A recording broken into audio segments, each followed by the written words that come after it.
Hello बच्चों, कैसे हैं आप। पिछली बार हमने आपकी पाठ्य पुस्तक का पाठ 10वां पढ़ा था, जो कि पद्य थे, जिसके रचयिता सूरदास जी और मीराबाई थी। इन पद्य के माध्यम से हमें यह सीख मिली, जैसे ममता, वात्सल्य, बाल चेष्टा और भक्ति भावना के बारे में।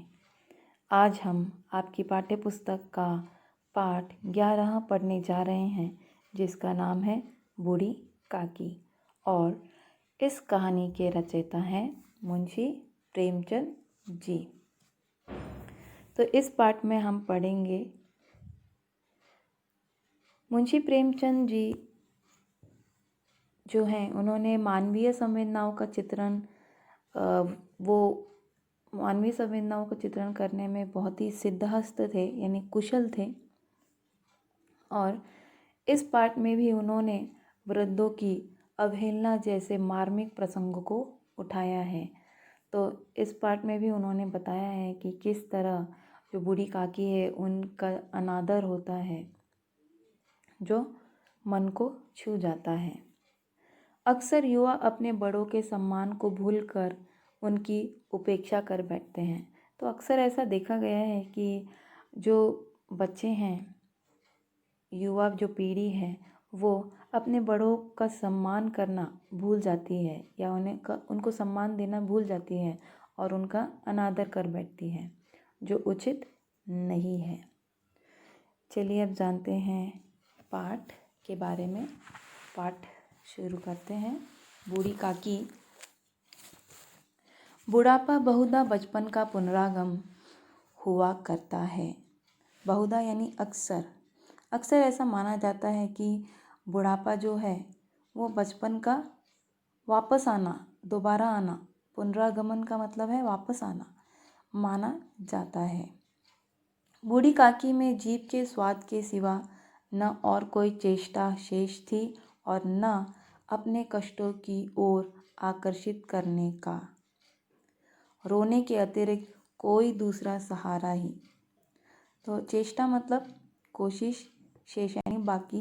तो बूढ़ी काकी को सिर्फ एक ही चेष्टा जो उनकी काम करती थी, जो इंद्री काम करती थी, वो थी स्वाद लेने की और अपने कष्ट जो उन्हें हो रहा है उनकी तरफ वो आकर्षित करने का। तो रोने के अलावा वो कुछ नहीं जानती थी। समस्त इंद्रियां, यानी जो सारी इंद्रियां हैं, देखने हो, चलने हो, ठीक है, हाथ पैर चलाने हो, सूंघना हो, तो सुनना है, ये सारी जो इंद्रियां हैं, हाथ और पैर जवाब दे चुके थे। ज़मीन पर पड़ी रहती और घर वाले कोई बात उनकी इच्छा के प्रतिकूल करते, यानी विपरीत करते, भोजन का समय टल जाता या उसकी मात्रा कम होती अथवा बाज़ार से कोई वस्तु आती और न मिलती तो वे रोने लगती थी। तो काकी कब रोया करती थी? जब उनकी इच्छा के विपरीत कोई काम हो रहा है या भोजन उन्हें समय से नहीं मिल रहा है, फिर उसमें भोजन में कभी कम मात्रा मिलती है, कभी ज़्यादा, कभी कम मिलती है। तो ऐसे देखती थी तो रोने लगती थी। उनका रोना सिसकना साधारण रोना न था।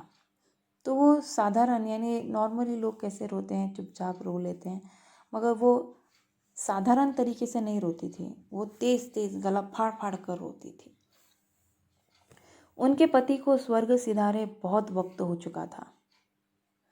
सिधारे यानी गुजरे। उनके पति को गुजरे हुए बहुत वक्त या बहुत साल गुजर चुके थे।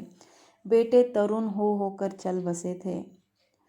अब एक भतीजे के सिवाय और कोई न था। तो एक भतीजा ही बचा था, उसके सिवा कोई नहीं था। भतीजा यानी भाई का बेटा। उसी भतीजे के नाम उन्होंने अपनी सारी संपत्ति लिख दी। तो उसके अलावा कोई था नहीं, तो बूढ़ी काकी अपनी सारी जो संपत्ति है वो उसके नाम कर देती है।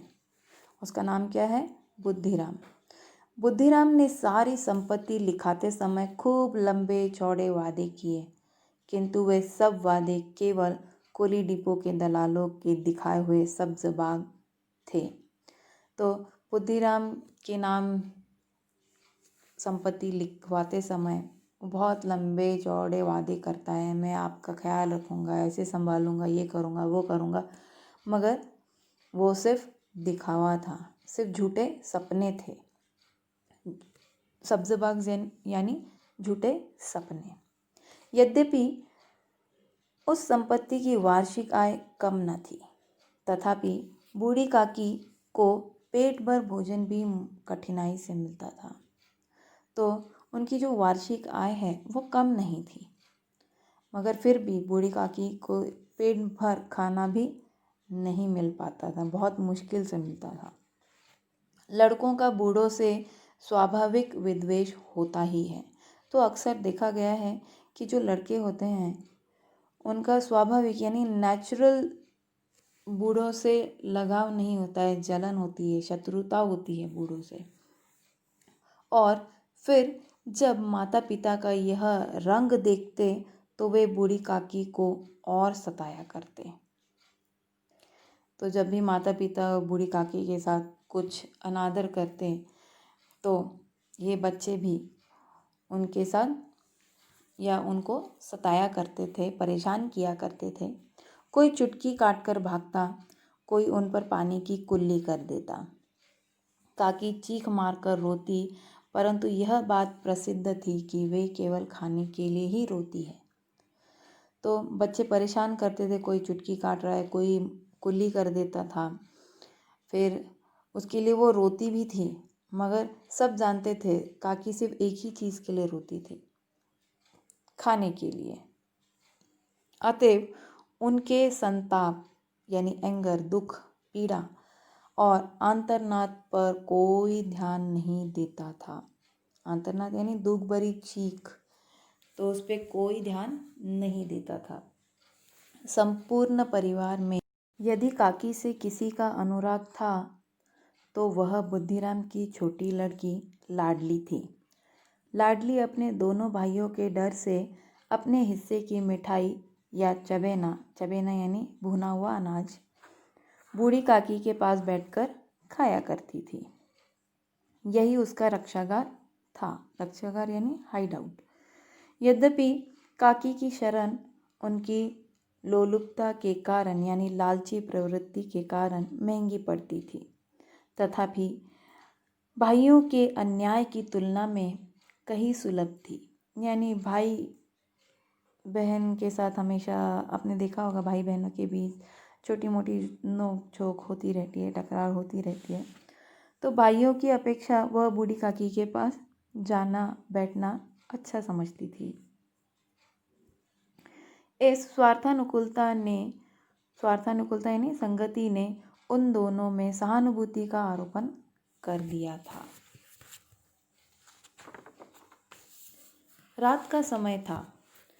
बुद्धिराम के द्वार पर शहनाई बज रही थी और गांव के बच्चों का झुंड विस्मयपूर्ण यानी आश्चर्य से या नेत्रों से गाने का रसास्वादन कर रहा था। यानी सुख लेना, रसास्वादन मतलब आज बुद्धिराम के बड़े लड़के मुखराम का तिलक आया है।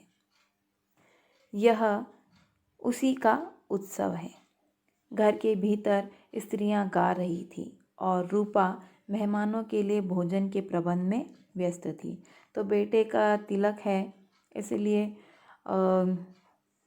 घर में उत्सव चल रहा है, स्त्रियां अंदर बैठकर गाना गा रही हैं और जो रूपा है वो मेहमानों के खाने के लिए प्रबंध देख रही है, उसी में व्यस्त है। भट्टियों पर कड़ाह चढ़े थे, यानी कड़ाह यानी कढ़ाई। एक में पूड़ियाँ कचौड़ियाँ निकल रही थी, एक बड़े पतीले में मसालेदार सब्जी पक रही थी। घी और मसालों की सुगंध चारों ओर फैली हुई थी। बूढ़ी काकी अपनी कोठरी यानी एक छोटा कमरा, कोठरी जिसे कहते हैं, कोठरी में बैठी हुई थी।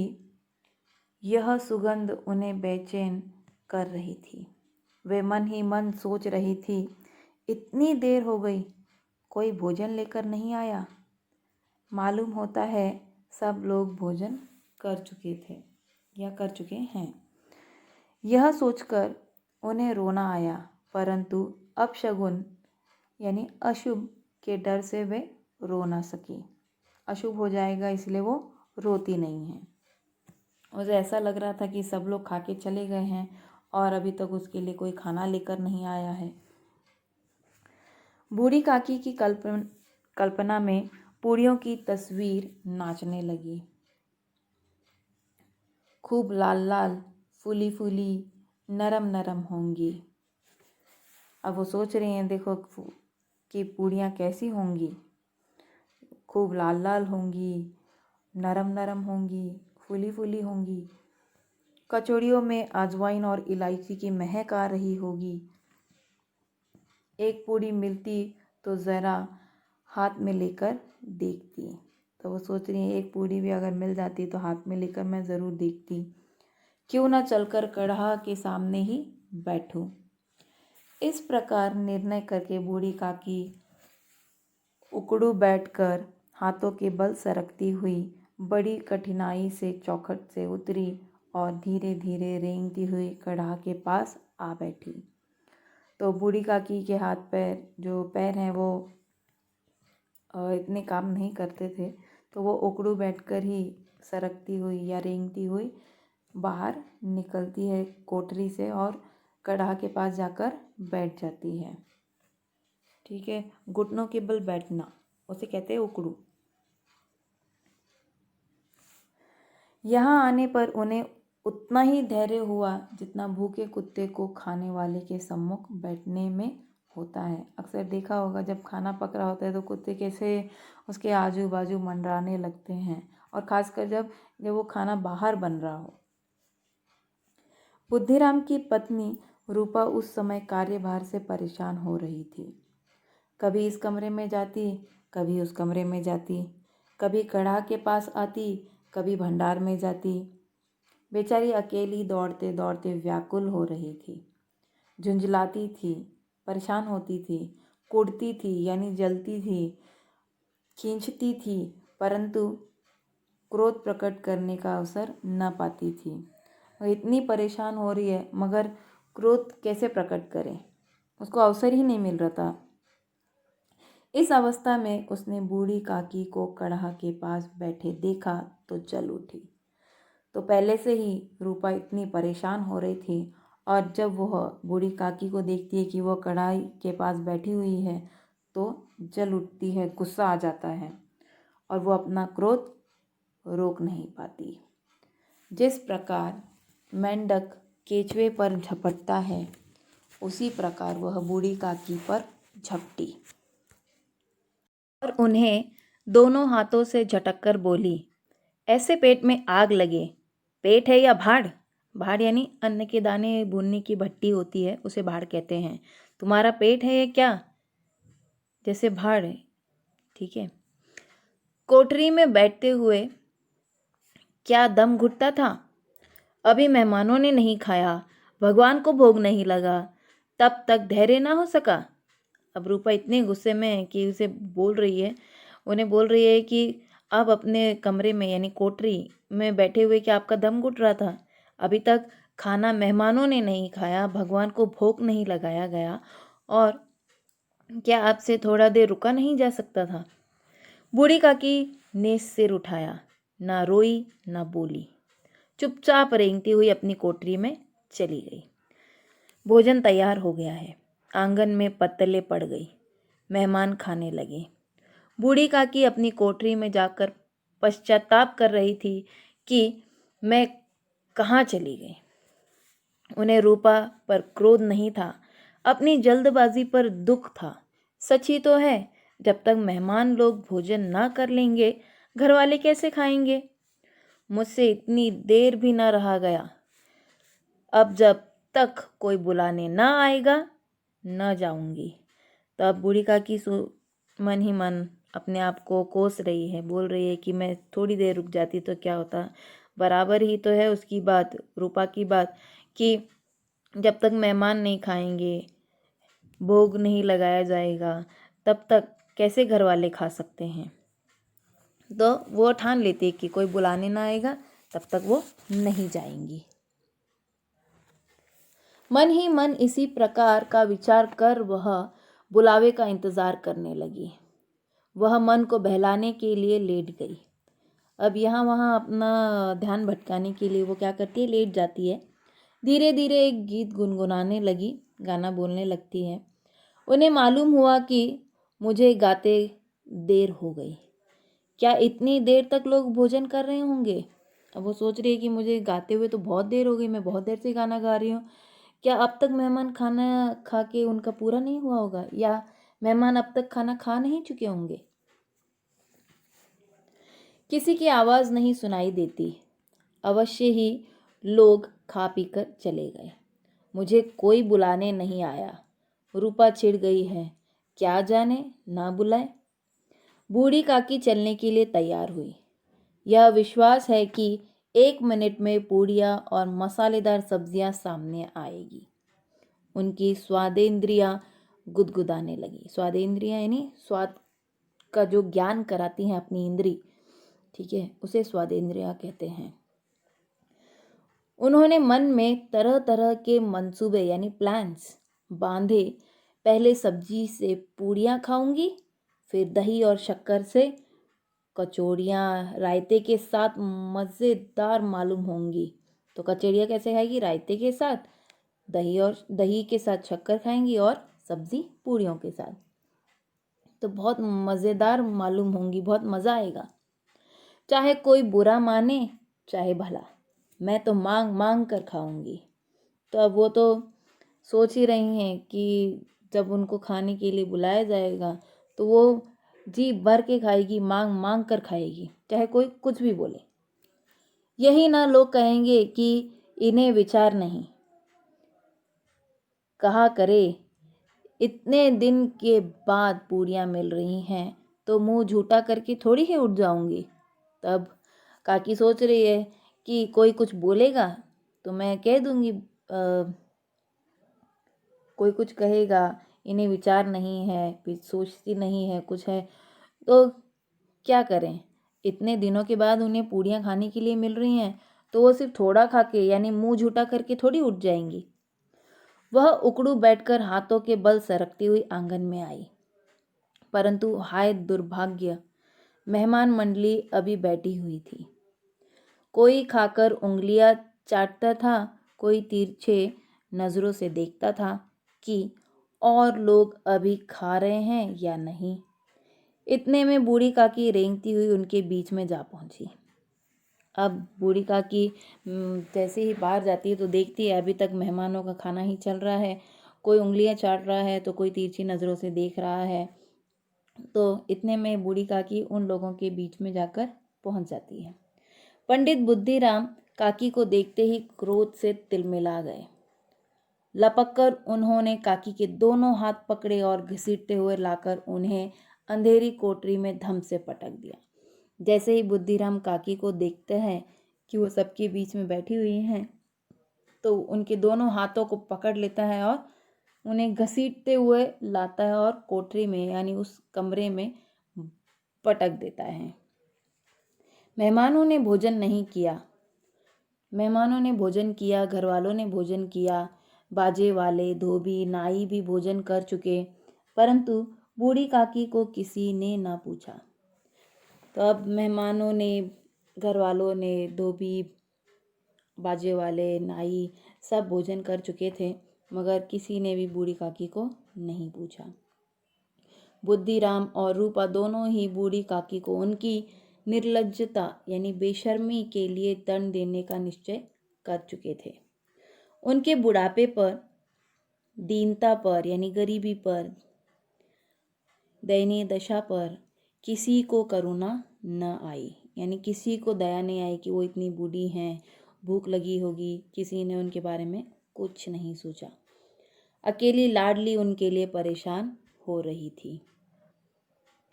लाडली को काकी से अत्यंत प्रेम था। वह झुंझला रही थी कि वे लोग काकी को बहुत सी पूड़ियाँ क्यों नहीं दे देते। झुंझला रही थी, यानी क्रोध होकर, यानी क्रोध में होकर बोलना, ठीक है। वो बोल ही रही है कि ये लोग क्यों नहीं दे देते उन्हें एक ही बार में बहुत सारी पूड़ियाँ। क्या मेहमान सब खा गए या सब खा जाएंगे? और यदि काकी ने मेहमानों के पहले खा लिया तो क्या बिगड़ जाएगा?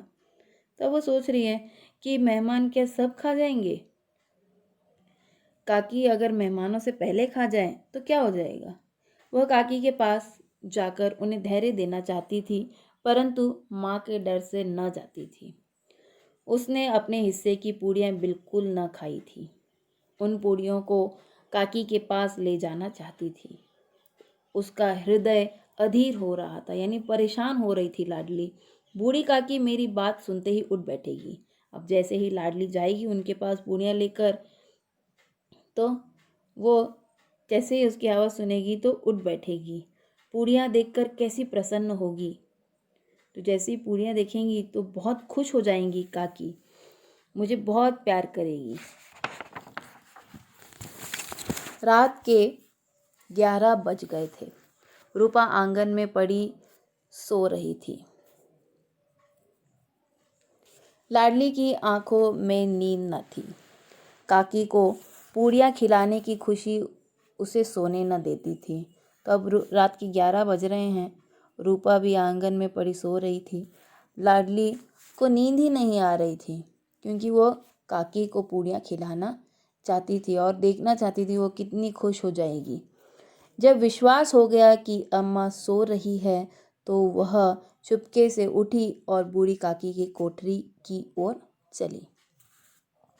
तो जैसे ही लाडली को विश्वास हो जाता है कि उसकी माँ सो रही है तो वो चुपके से उठ जाती है और बूढ़ी काकी की जो कमरा है, कोठरी है, उसकी ओर चली जाती है।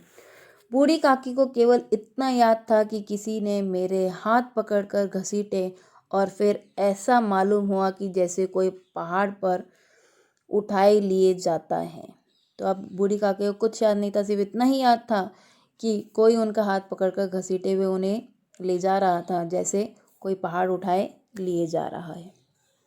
उनके पैर बार बार पत्थरों से टकराए, तब किसी ने उन्हें पहाड़ पर दे पटका। वे मूर्छित हो गई। तो अब इतना ही याद है कि उनके जो पैर थे वो बार बार टकराए थे, उन्हें पहाड़ पर दे पटका था, तो यानी पहाड़ पर दे पटक के आ गए थे और जो काकी है वो मूर्छित हो गई थी, यानी बेहोश हो गई थी।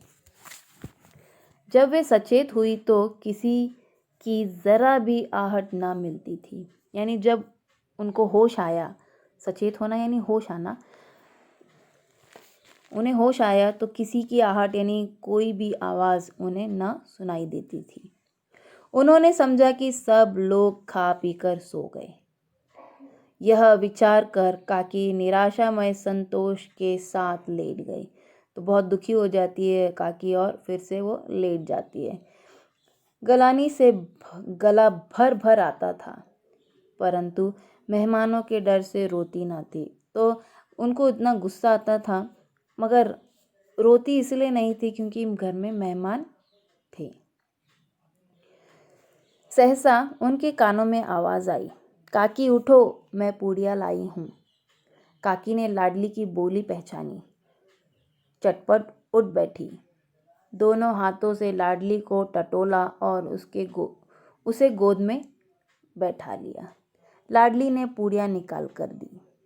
तो अब जैसे ही आवाज़ आती है, काकी उठो, मैं पूड़ियाँ लाई हूँ, तो काकी लाडली की आवाज़ पहचान जाती है और झटपट उठ के बैठ जाती है और लाडली को अपनी गोद में बिठा लेती है। तो लाडली क्या करती है, पूड़ियाँ निकाल कर देती है। काकी ने पूछा, क्या तुम्हारी अम्मा ने दी हैं? लाडली ने कहा, नहीं, यह मेरे हिस्से की है। काकी पूड़ियों पर टूट पड़ी। 5 मिनट में पिटारी खाली हो गई, यानी जिसमें वो पूड़ियाँ लाई थी वो 5 मिनट में ही खाली हो जाती है। लाडली ने पूछा, काकी पेट भर गया? जैसे थोड़ी सी वर्षा ठंडक के स्थान पर गर्मी पैदा कर देती है, उसी तरह इन थोड़ी पूड़ियों ने काकी की श्रद्धा यानी जो भूख है और इच्छा को और उत्तेजित कर दिया था। यानी और कभी कभी ऐसा होता है कि हमें जो चीज़ पसंद है और वो हमें थोड़ी मिल जाए तो हमारा मन क्या करता है, और खाने का मन करता है। तो वैसे ही काकी को थोड़ी पूड़ियाँ मिली तो मुंह झूठा किए जैसा ही हुआ, और अब उनका मन क्या कर रहा है कि वो और पूड़ियाँ खाए। बोली, नहीं बेटी, जाकर अम्मा से और मांग लाओ। लाडली ने कहा, अम्मा सो गई है, जाऊंगी तो मारेगी। काकी ने पिटारी को फिर टटोला। अब पिटारी को वो देख रही है कि और कहीं पूड़ियाँ बाकी हैं क्या। उसमें कुछ खुरचन गिरे थे। खुरचन यानी कुछ टुकड़े पूड़ियों के गिरे हुए थे। उन्हें निकालकर वे खा गई। बार बार होठ चाटती थी, चटकारे भरती थी। हृदय महसूस रहा था, यानी दुख हो रहा था कि और पूड़ियाँ कैसे पाऊं। काकी का अधीर मन इच्छा के प्रबल प्रवाह में बह गया। तब काकी का मन उन पूड़ियों को खाने के लिए और भी कर रहा है। उचित और अनुचित का विचार जाता रहा। अब उन्हें कुछ समझ में नहीं आ रहा, ना उचित समझ में आ रहा है, अनुचित कुछ समझ में नहीं आ रहा, अच्छा क्या है बुरा क्या है विचार कुछ समझ में नहीं आ रहा है। वे कुछ देर तक उस इच्छा को रोकती रही, यानी कुछ देर तक तो अपने आप को रोकती है। सहसा लाडली से बोली, मेरा हाथ पकड़कर वहां ले चलो जहां मेहमानों ने बैठकर खाना खाया था। तब अपने आप को रोक नहीं पाती और वो लाडली से कहती है कि मेरा हाथ पकड़कर वहां ले जाओ जहां मेहमान बैठकर खाना खा रहे थे। लाडली उनका अभिप्राय समझ ना सकी, तो लाडली को समझ में नहीं आया वो क्यों ऐसा कह रही हैं। उसने काकी का हाथ पकड़ा और ले जाकर झूठे पत्तलों के पास बैठा दिया। काकी पत्तलों से पूड़ियों के टुकड़े चुन चुन कर खाने लगी। ओह, दही कितना स्वादिष्ट था। अब जब काकी चुन चुन के खा रही हैं तो वो सोच रही हैं कि दही कितना अच्छा था, स्वादिष्ट था। कचौड़ियाँ कितनी सलोनी, खस्ता, कितनी सुकोमल। काकी बुद्धिहीन होते हुए भी इतना जानती थी कि मैं वह काम कर रही हूँ जो मुझे कदापि न करना चाहिए। तो काकी के पास बुद्धि तो थी नहीं, मगर वो इतना ज़रूर जानती थी कि वो एक गलत काम कर रही है जो उन्हें कभी नहीं करना चाहिए।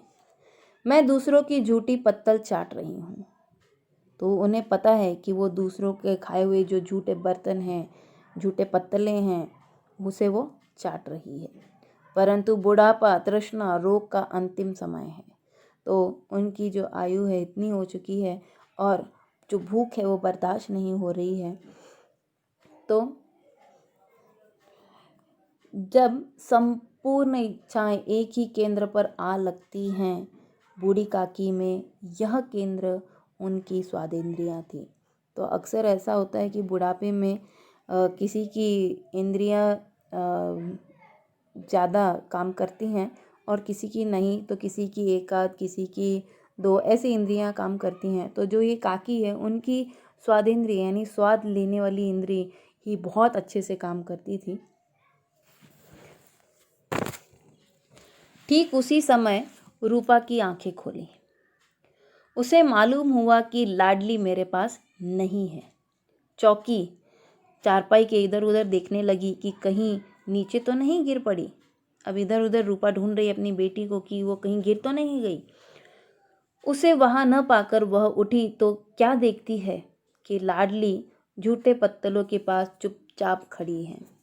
तो वो देखती है कि बेटी उसकी जो लाडली बेटी है वो पत्तलों के पास खड़ी है, जो झूठे पत्तल पड़े हैं, और बूढ़ी काकी पत्तलों पर से पूड़ियों के टुकड़े उठा उठा कर खा रही है। रूपा का हृदय सन्न हो गया, यानी रूपा देखती ही रह गई। यह वह दृश्य था जिसे देखकर देखने वालों के हृदय कांप उठते हैं। ऐसा प्रतीत होता मानो जमीन रुक गई हो। तो ऐसा दृश्य देखने के बाद ऐसा प्रतीत हो रहा था जैसे ज़मीन रुक गई है। चारों तरफ जो चीज़ें हैं वो थम सी गई हैं।